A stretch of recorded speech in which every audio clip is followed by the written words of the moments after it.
Good morning, good afternoon, and good evening, depending on where you are in the world, and welcome to today's HDI webinar, The Pursuit of Award-Winning Service Improvement, a case study from CGI Federal. I could not be more proud to feature CGI Federal, the 2016 HDI Service Improvement Award winner, in today's webinar. I'm Leslie Cook, HDI's Director of Membership, and I'll be your moderator today. Before we get started, I have a few announcements. If you are experiencing any technical problems, please refresh your browser. That does usually fix the problem. To participate in the Q&A session at the end of the webinar, enter your questions one at a time in the window below the slides. We look forward to those questions. You can download the slides from today's presentation by opening the Attachments tab on your screen. The presentation is in there, the case studies are in there, so enjoy those downloads. The slides will advance automatically throughout the event. Remember that today's webinar will be available on demand shortly after the completion of this live webcast, and you'll receive an email reminder to let you know it's available. Before we get to our featured program, I want to chat with you about the importance of reward and recognition and how you can honor the high-performing teams and individuals in your organization through HDI's Industry Award Program. Recognizing and rewarding employee and team contributions and accomplishments is an important part of creating a quality culture. When employees and teams know that their efforts are appreciated, it increases their self-esteem and satisfaction with their job. Their improved attitude toward their job encourages them to aim for quality and increases productivity. HDI is committed to supporting your efforts to recognize your top-performing individuals and teams, and we do that through our Industry Award Program. Each year, HDI awards the highest honors in the technical support industry. These awards recognize professionals at all levels, from analyst and technician to manager, and teams and organizations of all sizes. The winners and finalists are honored every spring at the HDI Annual Conference and Expo, and we're proud to have the support of Robert Half Technology, our premier award sponsor, to do that. If you are interested in nominating an individual or team for the HDI Technical Support Industry Awards, the deadline is October, and you can see our October 31st every year. So we're about to give away these awards coming up here in May, the Analyst of the Year, Desktop Support Technician of the Year, so you can see those awards there on the screen. And if you would like to learn more, go to thinkhdi.com/awards. Now, we have another set of awards in the fall at the Fusion Conference and Expo. The HDI Awards program recognizes innovation and improvement in the service management industry through the Service Improvement Award and the Knowledge Centered Support Award. The deadlines for these awards is June 30th. That's coming up very soon. I know it's this summer. These submissions are open now. Deadline, like I said, June 30th. Don't miss it. We're only 3 months from that deadline. So go out to thinkhdi.com/awards. Check out those service management industry awards, and we'd love to see you guys submit your organization. You can see Tom here on this slide, one of our presenters today, accepting his award at the Fusion Conference last year. There are many great reasons why you should consider nominating a colleague, direct report, or a team for an HDI award. The many reasons are here on the screen, but one of the most important, the one I want you to remember, is that the HDI awards community is comprised of exceptional organizations and individuals. And last year at Fusion 16, CGI Federal joined that exceptional network. Joining me today to share CGI Federal Service Improvement Journey are Tom Weibel, Director of Consulting Services at CGI Federal, and Shane Nipchild, Program Manager at the U.S. Environmental Protection Agency. Really happy to have these guys with us today. Just to tell you a little bit more about both Tom and Shane, Tom Weibel is a Program Lead at CGI Federal on the U.S. Environmental Protection Agency Central Data Exchange IT service account. Tom currently leads software development and support activities for the Toxic Release Inventory Program and a number of regulatory reporting applications within EPA's Office of Air and Radiation. Tom has more than 20 years of experience implementing IT systems in the public and private sector. In addition to holding an MBA and a certificate in IDLE Foundations, Tom is a certified project management professional, a certified Scrum Master, a safe Agilist, and document imaging architecture. Great to have you, Tom. And Shane Nipchild is the Toxic Release Inventory Program Manager for the U.S. Environmental Protection Agency and the liaison for TRI Central Data Exchange activities. In this role, he manages contracts, financials, budgets, software release schedules, and other related TRI activities. Shane has more than 25 years of experience designing, building, and implementing IT systems for private and government entities. In addition to holding an MS in the Environmental Science and Industrial Hygiene, Shane holds certifications in several software development platforms and is a certified registered environmental manager and project management professional. Now, I'm excited today to hand things over to Tom and Shane, who will share their service improvement story. I look forward to you following along on the journey. So, Tom, take it away. Okay, thanks, Leslie. All right, so I'm going to kick us off here. Today we'll talk about the service improvements made to the EPA's Toxic Release Inventory, often referred to as TRI. It's a reporting application for industry to report their toxic releases for the previous year. So Shane will get us started by first explaining what the Toxic Release Inventory Program is and how it operates. And this will give us a little more context when we jump into the case study to kind of fit all the pieces together. Once Shane's done with that, I will then explain the problem we were encountering, the solutions then that we arrived at to address the problem, and the improvements we expected to achieve. Once we do that, we'll close it out with what improvements we actually realized, and then a bit of a look ahead to the next improvement opportunities that we want to try to bring to the program. So with that, I'll let Shane give us the overview on the program. Hi, this is Shane Nipchild. Basically, EPA created the Toxic Release Inventory Program out of a basic series of environmental disasters occurring in the mid-1980s.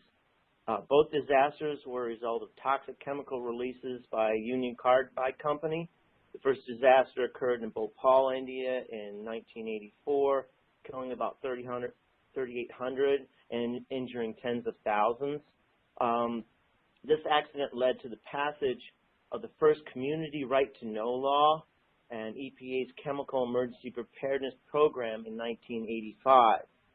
The second disaster in Institute, West Virginia, killed 6 workers, injured more than 100 residents, and resulted in about $88 million in lawsuits. Union Carbide spent about $5 million to improve safety systems, yet 2 more leaks occurred in 1990. As a result, Congress passed the Emergency Planning and Community Right to Know, also known as EPCRA, in 1986, resulting in the publication of the Hazardous Material Emergency Planning Guide in 1987. And EPCRA required companies producing listed chemicals as part of their operating procedures to report this activity to EPA.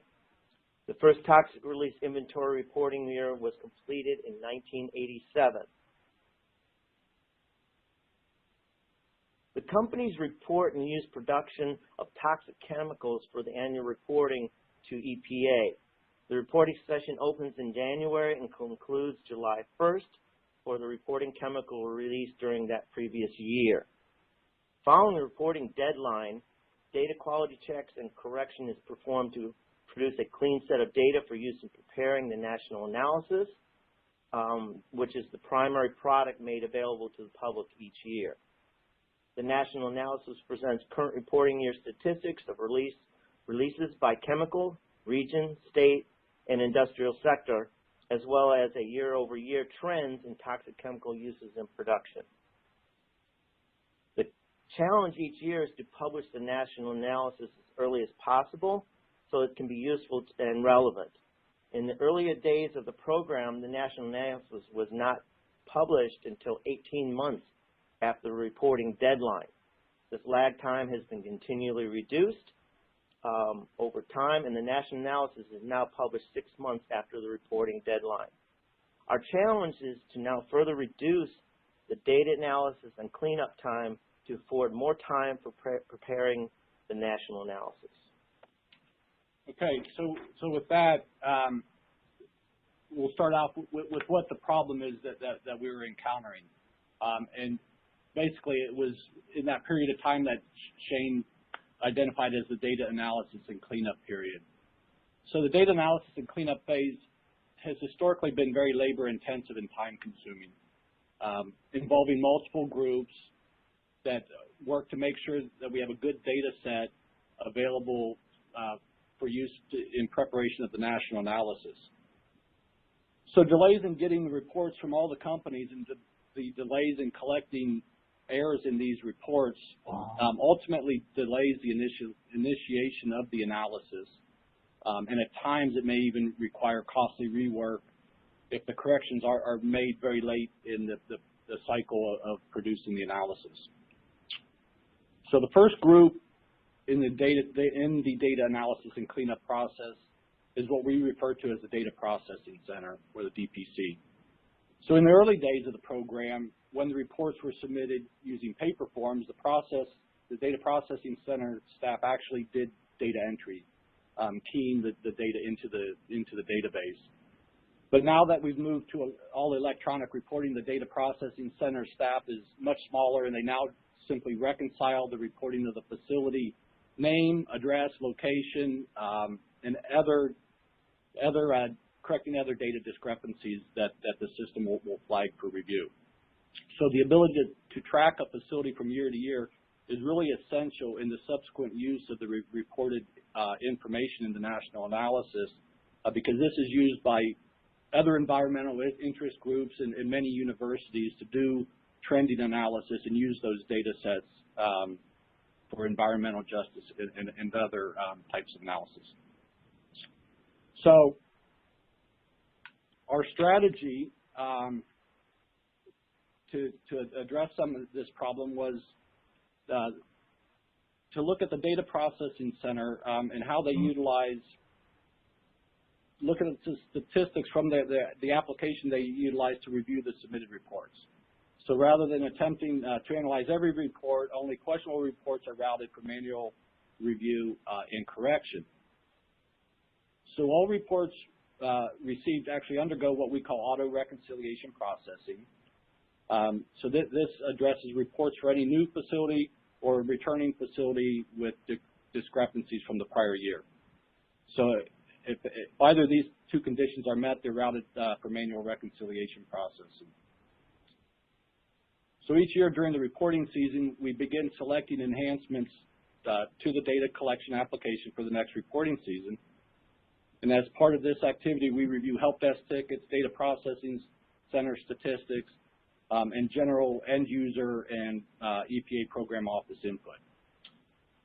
So what we found through analysis of the data processing center statistics was that over 4,000 facilities required manually processing each year. So this represents about 20% of all facilities reporting to the program. And on average, it took 15 days to follow up with the facilities to complete the processing and required 3 full-time staff to do this work. If you notice the chart at the lower right, due to the nature of the reporting, more than half the reports we receive come in the final week of the reporting season. And this obviously creates a large backlog of work and further prolongs the completion of the reconciliation processing and initiation of the data analysis.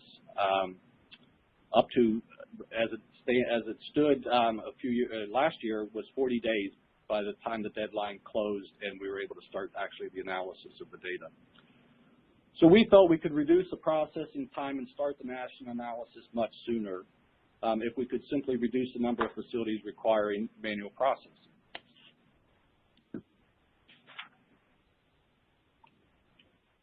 So the solution we arrived at,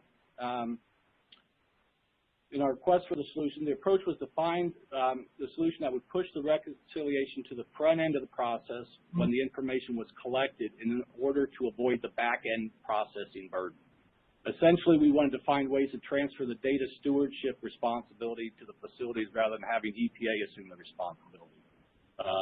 So the term data stewardship is one that we use for the people that are responsible for making sure the information is clean and usable in the analysis. And so as luck would have it, at the same time we were doing, in our quest for a solution, EPA's Office of Information Collection was piloting a geospatial mapping tool for use by data collection applications. The geospatial mapping tool that they were wanting to pilot was based on an internal tool that regional data stewards had already been using. So we took that, we rewrote it, ported it over to a code base that was web-enabled, repackaged it as a widget, which could easily be plugged into other applications, and incorporated that into the reporting application. So incorporating the widget into the application now makes reporting facilities the data stewards, providing them a simple way to visually confirm the selection that the facility is correct and located in the proper place, standardizing the address and location information, and really dramatically reducing the year-to-year reporting discrepancies in data processing center workload. So we show here a little snippet from the application to what the user experience is, how their facility is presented to them to confirm that we got it right. So by leveraging the mapping technology, a solution was developed that did not introduce additional reporting burden to the facilities, and in most cases actually simplified the reporting process. So for returning facility, the facility is automatically shown on the map, and for new facilities, they simply enter the facility address into the form, and their facility is located and shown to them on the map.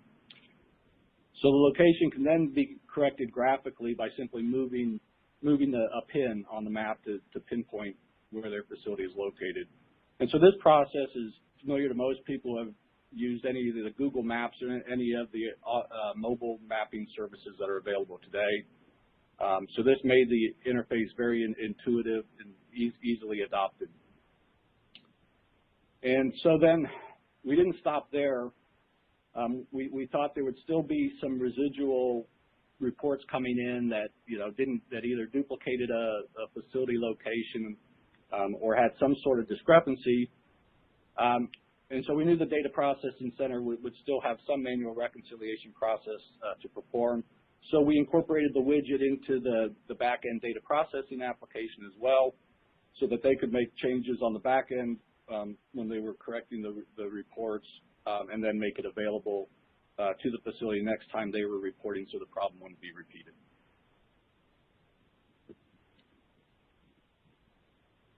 Okay, so what did we expect to achieve here with our objective to reduce the data analysis and cleanup time? So with the new facility widget in place, we anticipated a reduction in the number of facilities that would require manual reconciliation processing. We knew we were going to bring that number down.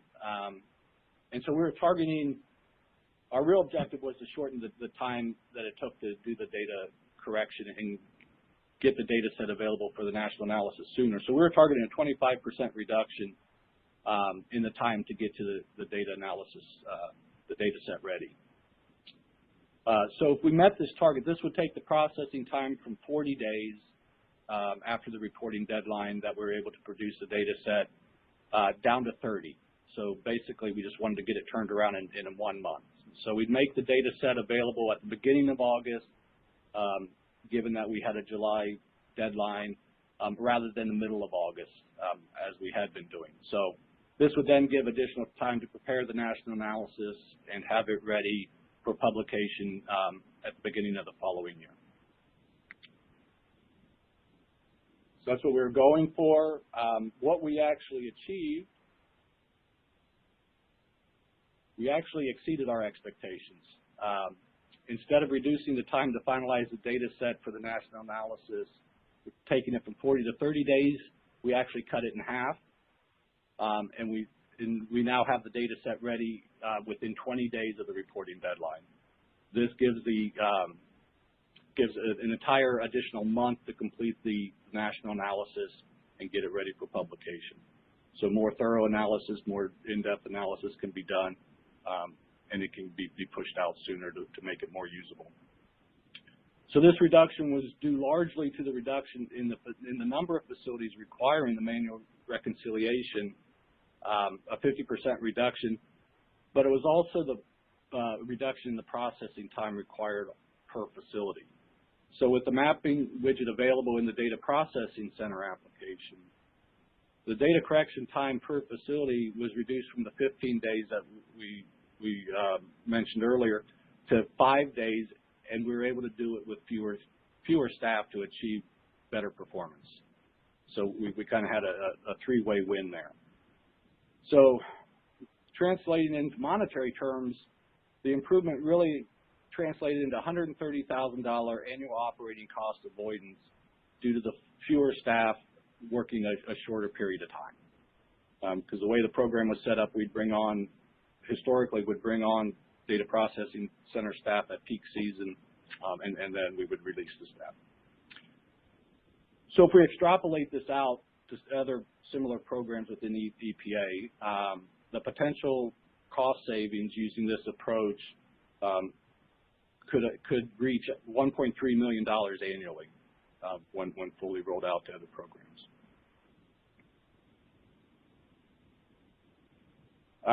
So it gets better, though.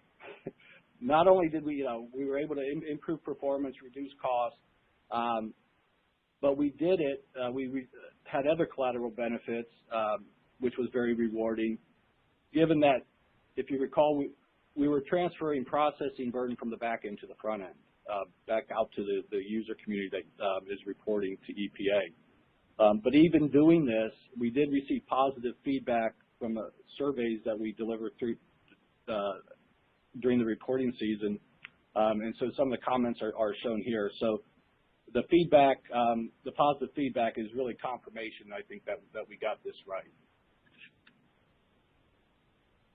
So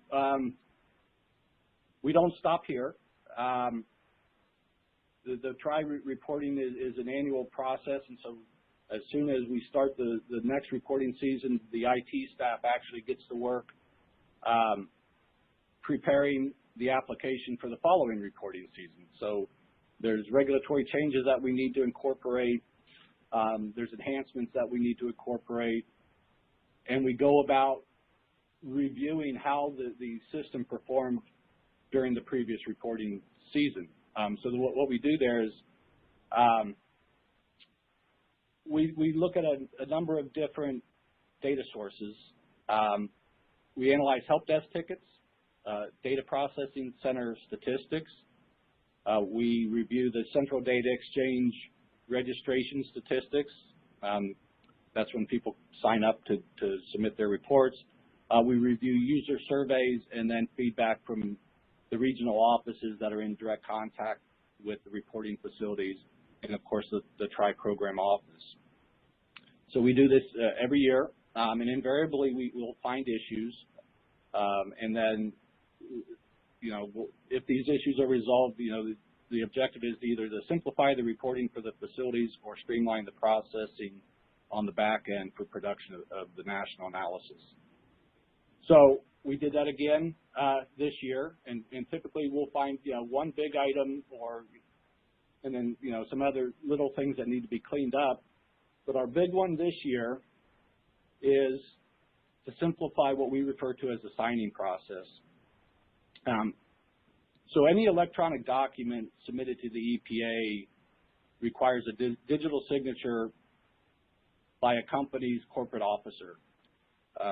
This is it has its similarities to the Sarbanes-Oxley rule for financial sector, where you have to have a company official actually, authenticating what is being submitted and standing behind it. The unfortunate thing is that most corporate officers don't spend a whole lot of their time online with online reporting systems. So asking them to come in and sign off on these forms makes signing the documents kind of an unfamiliar process, rather time-consuming, frustrating, and at the end of the day, very expensive. So by combining the help desk stats, the CDX registration statistics, the survey results, a new opportunity emerged. So the numbers you see here, in the last 2 weeks of the reporting season, the majority of the help desk calls, the majority of help is by these certifying officials trying to get registered to the application and getting their signs formed to beat the deadline.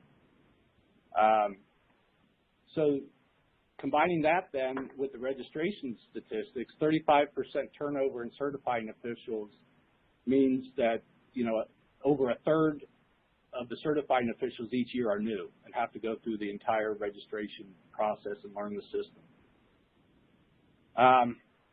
And then to make it worse, the time they have to do this is rather constrained because half of the people don't come in until the last week of the reporting season anyway. They are on the phone multiple times with the help desk, 2 to 3 contacts per person to get it resolved. And invariably, going back to the 35% turnover, they're basically all novice users.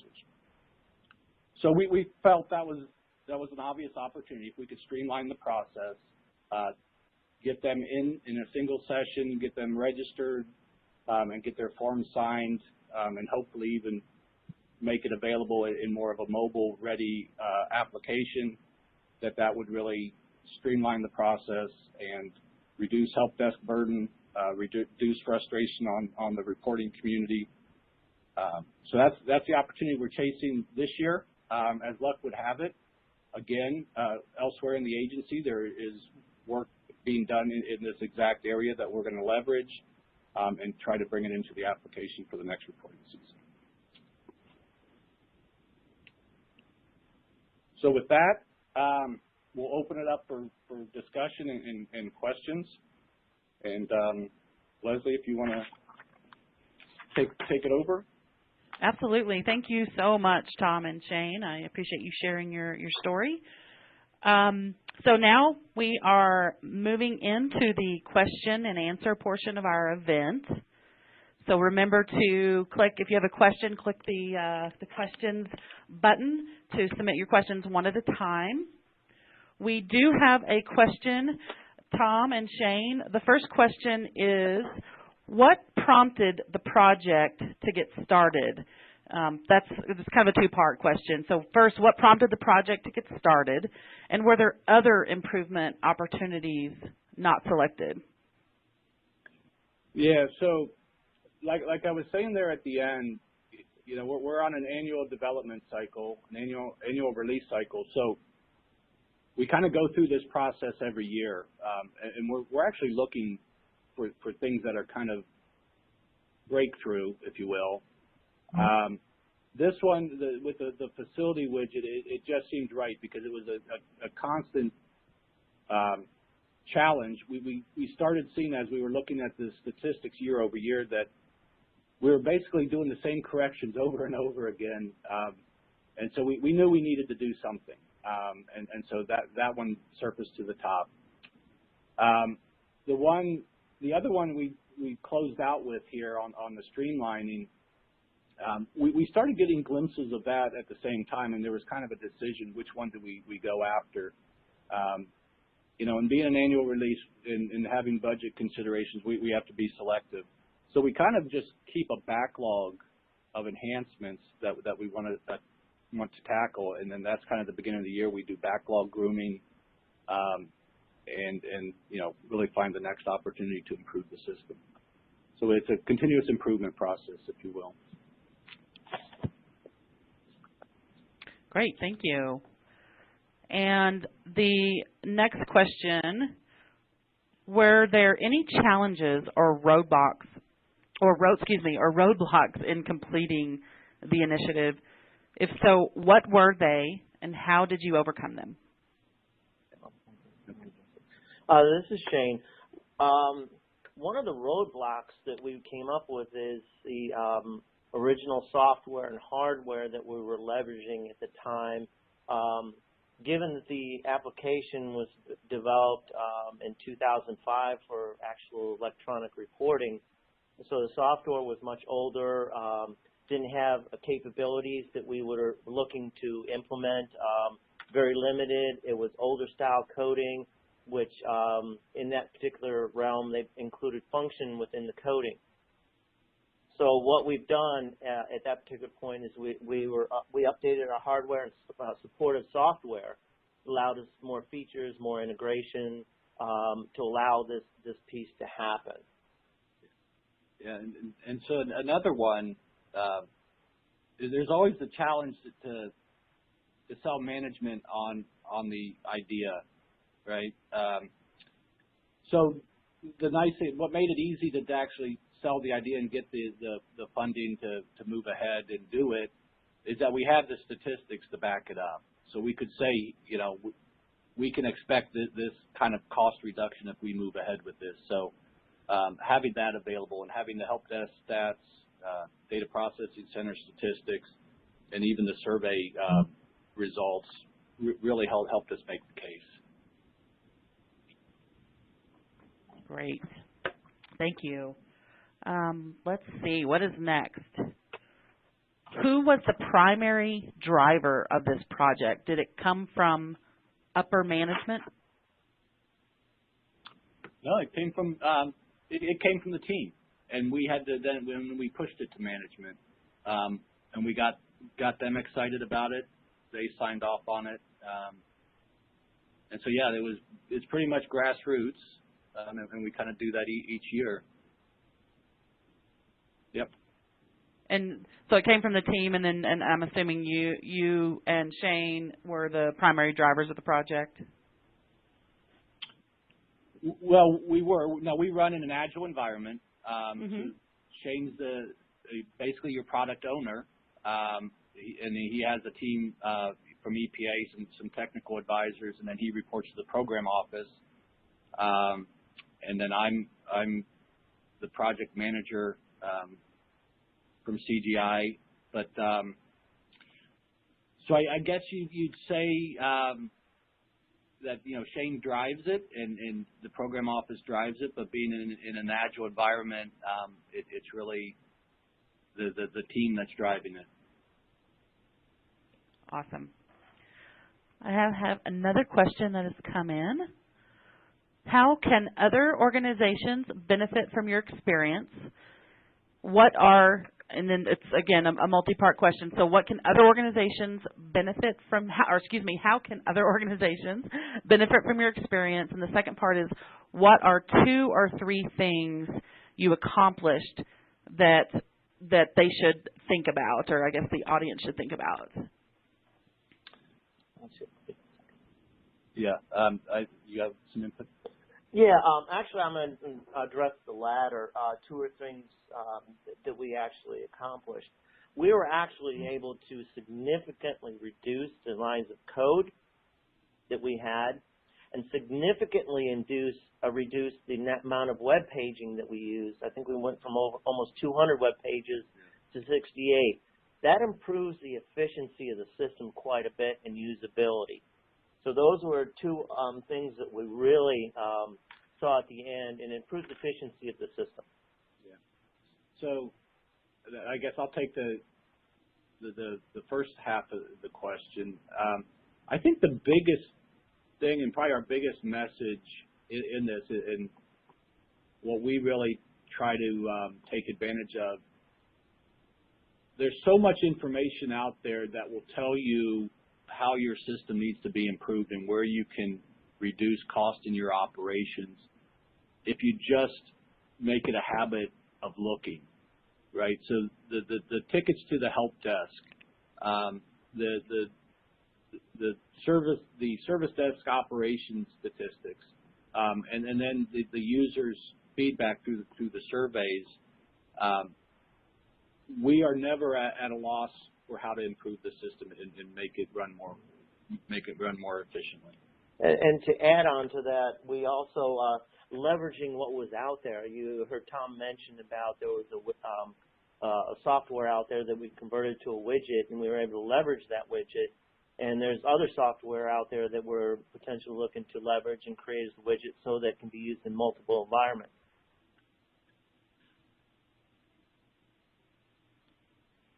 So I hope we address that question. Great. Yeah, thanks, guys, and I think the audience, too. There's some great questions coming in, so we'll just continue. We have several in the queue, so I'll just take the next one. Does your experience with this project fit with idle continual improvement at all? If so, how? Yeah, no, I think it does. And maybe it's the nature of the project being an annual reporting. We're at this constantly, and it's actually what we call the process schedule. But the entire year is plotted out with the deadlines to get the code out, to get the reports in, to get the national analysis completed.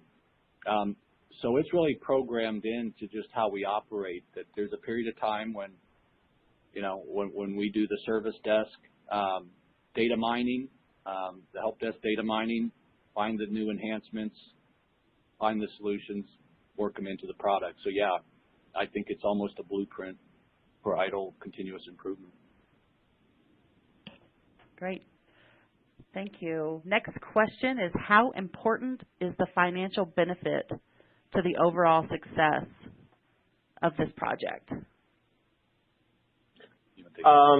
This is very, very important to us in, looking to the future, trying to make things efficient so that we can continue to operate, and making better use of the resources that we have is very, very important to us as we move on.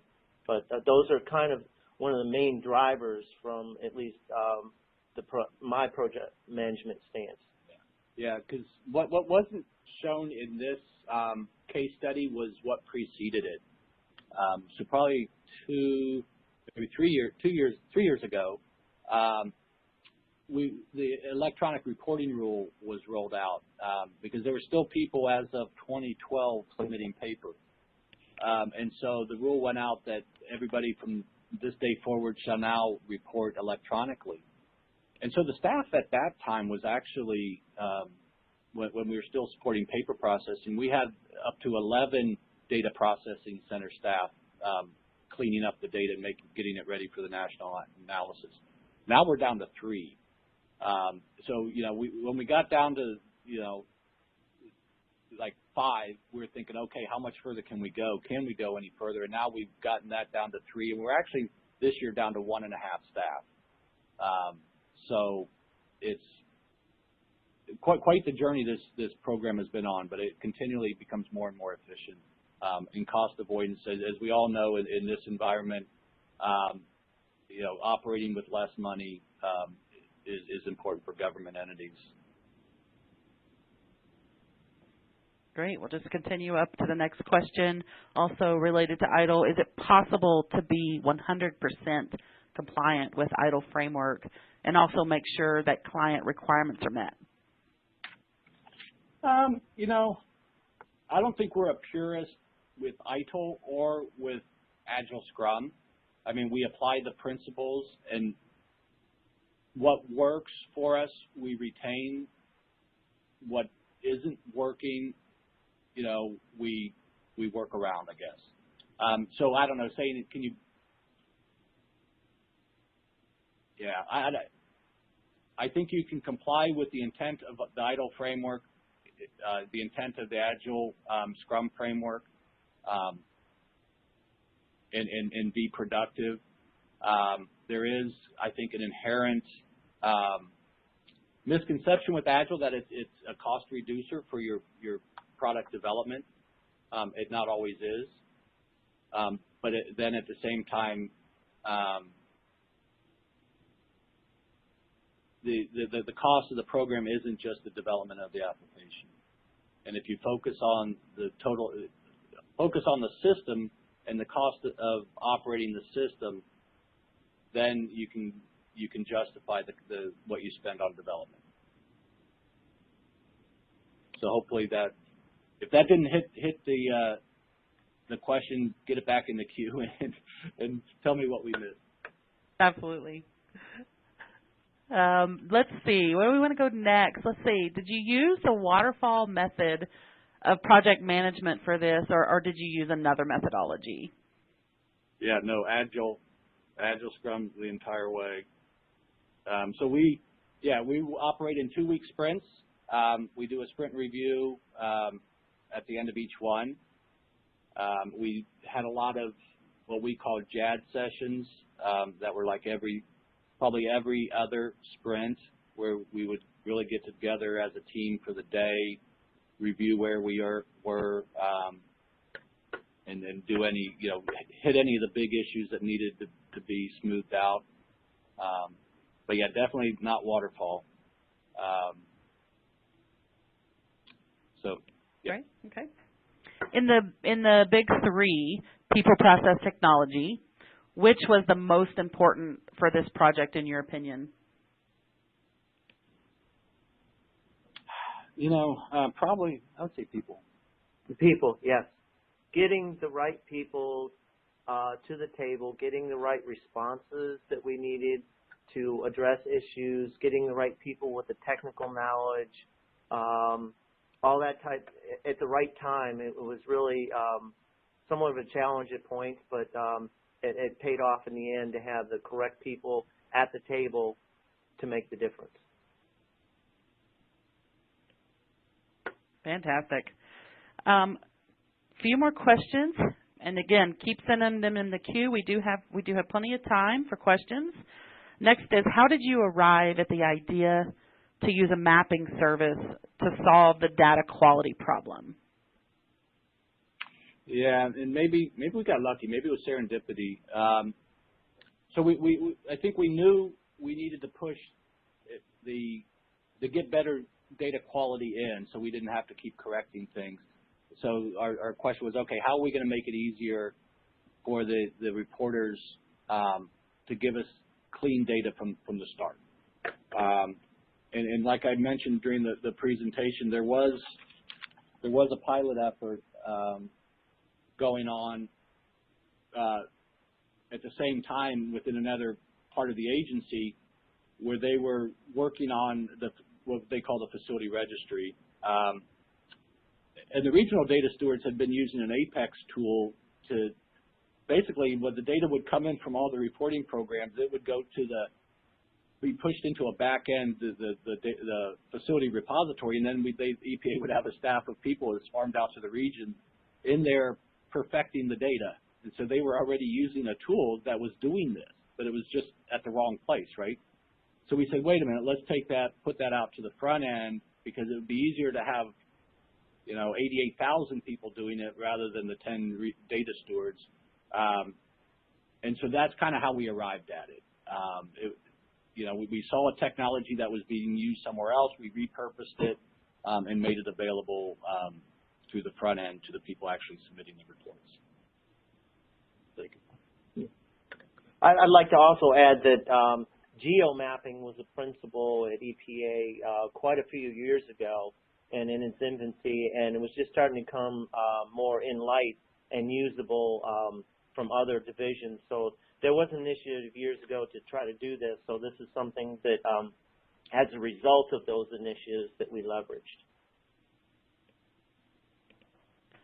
Great. So next question. They just keep rolling in. I love it. Thanks so much for submitting your questions. Probably every team has some pet peeve or hotspot they think could use a lot of improvement. What would you say to them about getting started and fixing things they can fix? good question. From my standpoint, I'll fall back on what we mentioned before, having the right people at the table at the right time with the right state of mind and being open and, acceptance of what we're trying to accomplish. There's newer technology and being accepting of that and understanding that to move forward. And then also being open to other people's opinions that we can either leverage or not leverage, but the cooperation in those meetings and the people to the table is very, very important. Yeah, and then from a slightly different perspective, metrics help, right? So if you just have an idea but don't have the metrics to back it up, to give it the so what, it's going to be harder to get buy-in than if you can tell people why, right? What's going to be the benefit and why is it a problem, and prove that it is a problem. So metrics always win. Right. Great. So this is a good question about being recognized. So the benefits and gains someone says that the benefits and gains in this project are remarkable. Was it recognized internally besides receiving the HDI award? Yeah, it was. Shane and his counterpart here received an innovation award, right? Yeah, we got an innovation award, and lots of kudos from management and other people, the programs. CIO. Yeah, the CIO and other people are actually starting to talk to us on how we did this project. They want to use the same principles and information moving forward to help their projects along. So we're kind of setting a precedence here and a model for people to follow that they are very, very interested in, especially with the short time frame that we were able to do this. Kudos to you guys. That's fantastic. Someone actually says, kudos to the teams that accomplished this improvement. What do you say to other teams who might be a little afraid of submitting something they've done for an award? Don't be afraid. Stay, and from my point, stay on the cutting edge. Believe in what you know and promote it, really. I mean, it's very, very important. And if you believe what you know and believe in what your abilities are, you can accomplish a lot. Hear, hear. Here is another question that's come in. You mentioned metrics, and you talked about some major ones during the presentation. What other ones did you measure besides the financial, the time savings, and the staff? Yeah, so those were kind of how we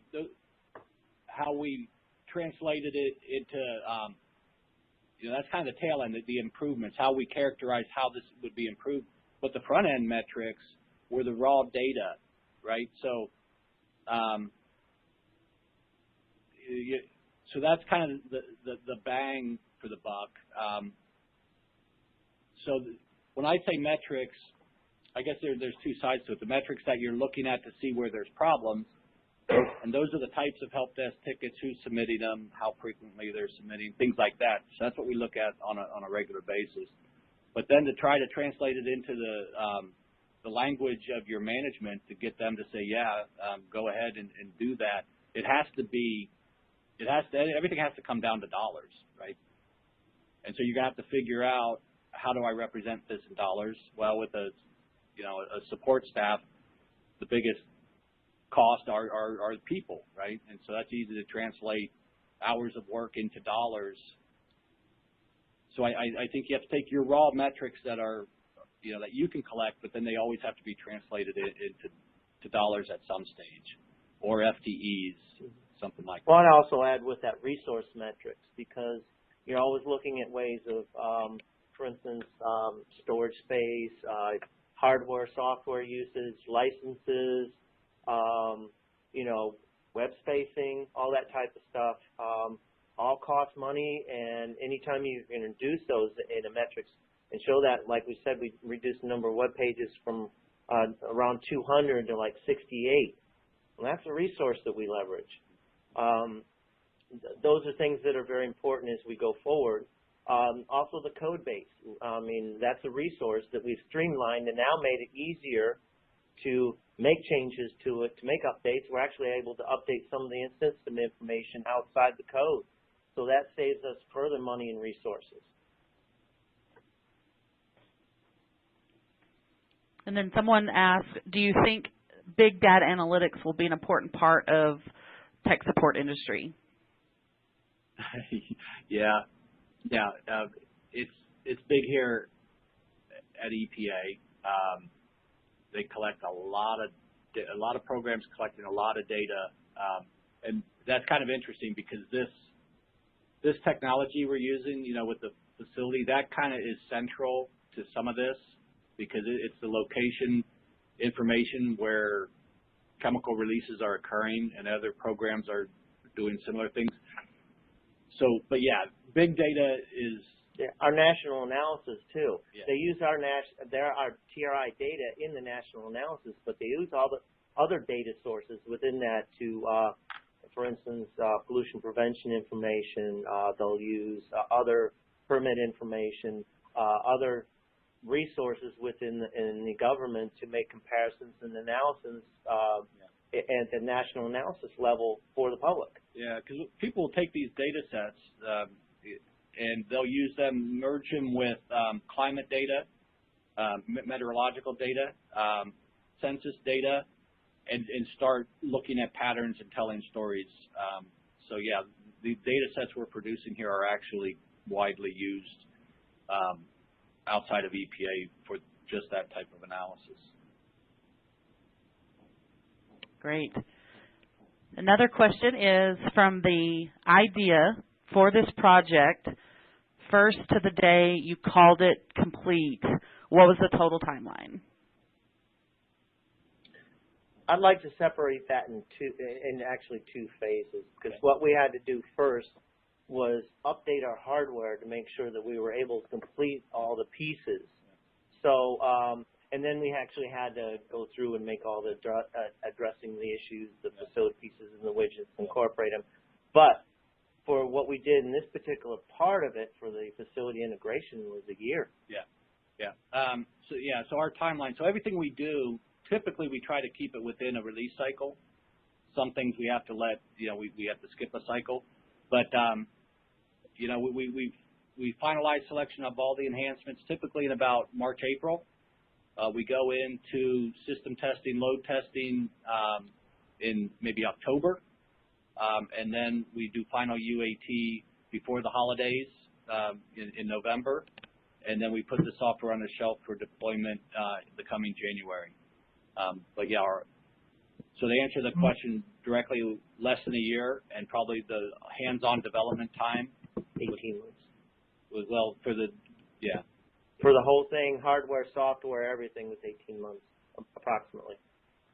It's a lot complete in 18 months.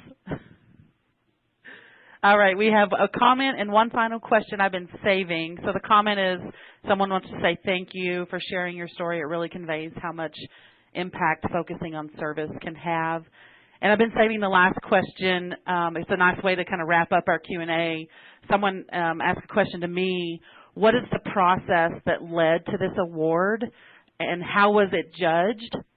So I'll tell you a little bit about the HDI Service Management Awards. There's two categories in our HDI Service Management Awards, the Knowledge Centered Support Award, and then this particular award that CGI Federal won is the HDI Service Improvement Award. This award recognizes an organization that has successfully implemented or improved one or more service offerings. There's no limit to the scope of the award beyond service improvement, which could include improved internal process efficiency or efficiencies or improvements in service quality and the customer experience. The improvement strategy could be, based on a published methodology or framework, or it could be a result of innovation within the organization. So, a company decides that, yes, they want to apply. So there is an application process. You fill out our application, which of course includes which award you're applying for, your basic company information, your, the contacts for the award, and of course the overview. That we ask that you describe the scope of the organization, such as whom you support, number of support staff, scope of support responsibilities, and volume of issues handled per year. We ask that you describe the challenge, describe the situation before the start of the initiative, provide a summary of key baseline metrics, describe the justification for the change and any objectives or targeted improvements. We ask you to talk about the action, describe the improvement strategy, describe your organization's definition of success for this project or initiative, really identify the individuals, teams involved in or impacted by the project or initiative. There's lots of questions in that category that you should consider when answering that question, and we ask you that you talk about the results, describe the improvements that were made, define how success was measured, define the measurable changes, explain how the success of the project or initiative affected the business objectives, describe how the success was celebrated, provide samples of stakeholder feedback and anecdotes to illustrate the initiative effect on senior management, support staff, support partners, customers, and of course identify and describe the key lessons learned. We ask that you talk about next steps, like explaining how the improvements will be sustained and identify any new improvements you plan to make as a result of the project. And then we have once you become a finalist, we ask that the finalist of this award put together a few videos that will take them into next rounds. So the judging process, so after the application is submitted, our window closes, the deadline has passed. A panel of judges will be asked to evaluate each application based on a defined set of criteria. We do share the criteria on our application, so you do have that criteria. There's a phase 1 and a weighting for the criteria within that phase 1 judging. And then once our finalists, or once they get through the phase 1, some of the applicants go to phase 2, and the finalists for phase 2, these are the finalists. They are invited for a live interview with a panel of judges at the Fusion Conference. So the actual conference that we give the award at. So they don't really. There's finalists that come that will get interviewed, and then they won't even know until it's literally announced. And we do recruit practitioners and industry experts to be our judges for this award. It's an exciting process. I know it's a lot of work, but the work that goes into it, we're then able to share case studies from our finalists and our winners. We post those online. We do these webinars. There is a whole campaign around promoting the finalists and the winners once the winners are selected. So it's a really neat process. So I hope that answered the question there. I am going to wrap up. It looks like we got through all of our questions, so I'm going to move to a couple of final slides just to close us out. We just have a couple minutes left. I want to thank you, Tom and Shane, and thanks to all of you for attending. Please remember to rate this webinar before you leave. Your feedback helps us make improvements to our webinar program. We look forward to seeing you at our April webinars. Remember, if you'd like to learn more about the HDI Service Improvement Award or any of the awards in our program, please visit thinkhdI.com/awards. For news and announcements from HDI, connect with us on Twitter, Facebook, and LinkedIn, and on our members-only community site, hdiconnect.com. On behalf of HDI, thank you so much for your time today. Thank you again, Tom and Shane. Really appreciate it. And I wish everyone a great day. All right. Thank you. Thank you.